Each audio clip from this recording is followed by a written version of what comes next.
Welcome back to another video guys. इस video में आप लोग को बताने वाला हूँ इस सिरप के बारे में। ये है एक्सेल 80 LH सिरप, जो एक बहुत ही फेमस ब्रांड DWD का है। ये बहुत ही अच्छा कंपनी है। तो इसमें रहते हैं, देख सकते हैं यहाँ पे, एम्ब्रोक्सल हाइड्रोक्लोराइड और है लेवोसाल्बुटेमॉल सल्फेट और है गुआइफेनेसिन। तो ये प्रोडक्टिव काफ में आप खा सकते हैं। एक नॉर्मल एडल्ट के लिए डोज में बताने वाला हूँ, 10 ml दिन में 3 बार करके 5 to 7 डेज़ के लिए खा सकते हैं। प्रोडक्टिव काप में एक नॉर्मल एडल्ट के लिए। तो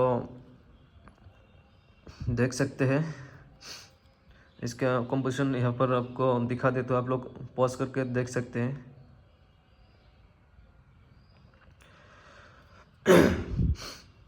तो you should have to take this medicine with doctor's prescription.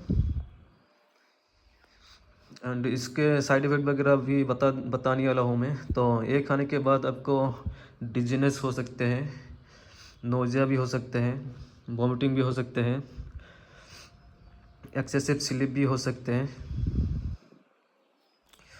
सो ये जो प्रोडक्ट है ये बहुत ही एक अच्छा प्रोडक्ट है। आप अच्छे से खा सकते हैं खरीद के।